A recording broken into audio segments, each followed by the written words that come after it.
Well, lawmakers are working to get to the bottom of the IRS scandal. Our next guest knows firsthand what it was like to be targeted. He says his own conservative organization was given the runaround for quite a while by the agency until he made a very distinctive change.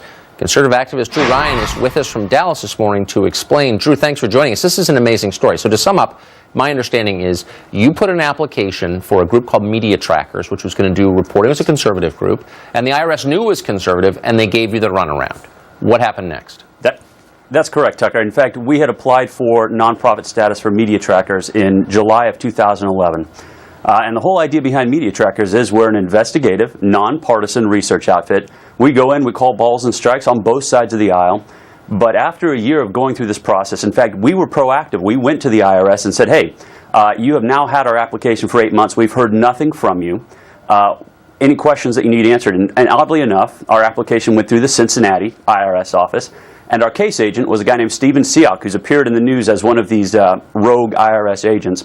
We realized after about a year, in fact, we were hitting about a year and a half, we realized, you know what, Media Trackers is probably never going to receive nonprofit status, even though we operated as a nonpartisan outfit.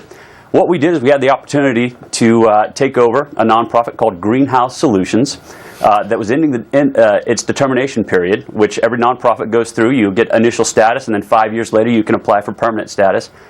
We made the decision to go back to the IRS with Greenhouse Solutions and say we would like to apply for permanent status for Greenhouse Solutions. And I told my team at that time, in fact, Sean Davis, who you know, I said, you know what, Sean, I'll bet you with a name like Greenhouse Solutions, we will get a quick response from this IRS office.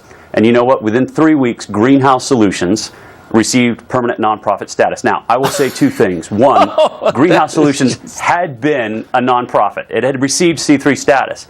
But with a name like Greenhouse Solutions, I told Sean, I was like, look, somebody's going to look at this. A case agent's going to look at this and say, Greenhouse Solutions, these guys are not conservative, and they're going to rubber stamp us. What we did at that point, Tucker, is we simply rolled Media Trackers into Greenhouse Solutions and made it a project of. So Media Trackers as a project still exists, but it is now a subsidiary of Greenhouse Solutions. That's unbelievable. Why didn't you go with, Barack Obama is God.com or the Leon Trotsky Society? I mean, that's so good. It's fascinating. It's fascinating. We've had some friends actually bring that up.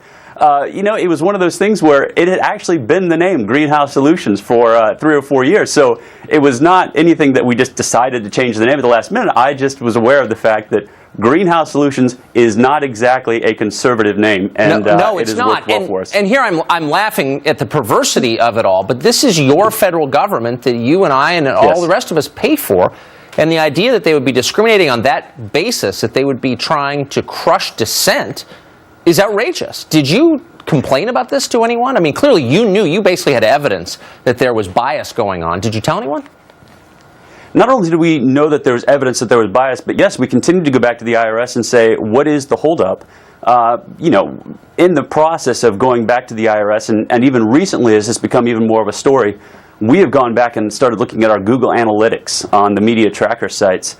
And we're beginning to find some interesting things, not just the IRS visiting our sites, but we've actually had some unique visitors around the time when we were still under review, when Media Trackers was still under review for nonprofit status, from EOP.gov. And for the viewers, EOP is Executive Office of the President. I tell you what, to have the government potentially at all levels looking over the shoulder of various conservative outfits and stymieing them and attempting to block them and attempting to quiet them, I think is disconcerting. Well, and especially in the middle of a presidential campaign, it's an outrage, and that's why it's a scandal, but you seem to have outsmarted the IRS. Congratulations, Drew Ryun. Great to see you this morning. I appreciate that, Tucker. Thanks.